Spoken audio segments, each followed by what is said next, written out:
Le 11 août, sur le bateau, mon attention fut attirée par une affiche. Il y aura à 10h du matin un service spirituel chrétien dans la salle à manger de première classe.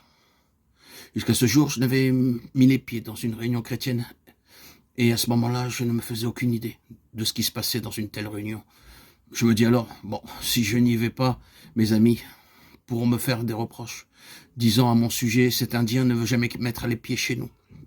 Aussi, je me dis qu'ayant été avec eux dans tous les endroits possibles, je me rendrai à cette réunion pour voir de quoi il s'agissait. Je m'assis dans la rangée du fond. La réunion commença, ils se levèrent pour chanter un cantique. Je me levai aussi. Ils se rassirent, je me rassis également. Lorsque le prédicateur commença son sermon, je m'endormis. Je m'étais dit, je ne suis pas venu pour entendre prêcher, je suis venu pour démontrer que j'ai la liberté d'aller où je veux. Moi, j'en sais plus long que tous à propos de Dieu. Que peuvent-ils donc m'enseigner au sujet de Dieu? Nous autres, Sikhs, nous savons tout ce qu'il faut savoir sur Dieu. Ainsi, avec toutes ces pensées orgueilleuses dans le cœur, je ne prêtais aucune attention à la prédication. Mais à la fin du message, voilà qu'ils se mirent tous à genoux pour prier. Alors, moi, je restais assis, me disant, ce n'est pas mon peuple, ils ne connaissent pas mon pays, ni ma religion. Je ne veux jamais, jamais vivre avec eux. Mais je me sentais mal à l'aise. Je me dis alors, j'ai l'air stupide d'être resté assis pendant qu'eux sont en prière. Ou bien je dois sortir, ou bien je dois m'agenouiller.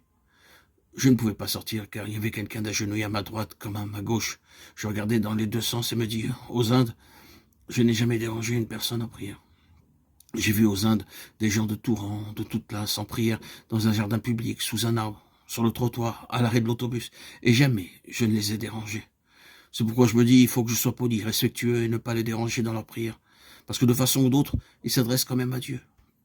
J'ai mis donc un peu de côté mon orgueil, car il y a 3 genres d'orgueil, l'orgueil personnel, l'orgueil national et l'orgueil religieux.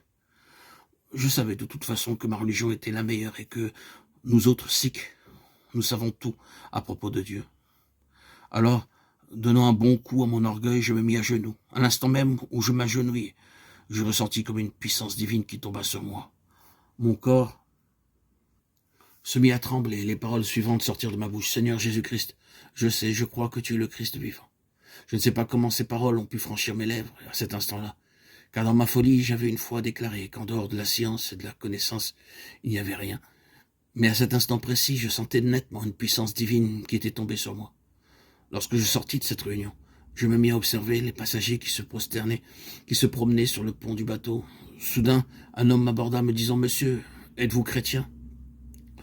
Je répondis « Non, je ne suis pas chrétien. C'est la première fois de ma vie que j'ai assisté à une réunion. Et il me dit « D'après votre comportement, votre conduite, je pense que vous êtes chrétien. »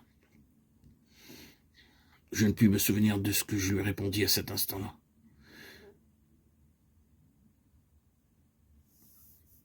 Après cela, je passai 3 mois au Canada, visitant diverses provinces et partout, les gens étaient très aimables à mon égard.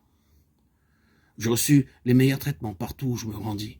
Une fois de plus, je puis constater rétrospectivement combien la main de Dieu me dirigeait partout où j'allais, tout à fait à mon insu. Le Seigneur Jésus-Christ me cherchait pour me trouver. Il est tellement rempli de longanimité, de patience et d'amour, et ses chemins sont insondables.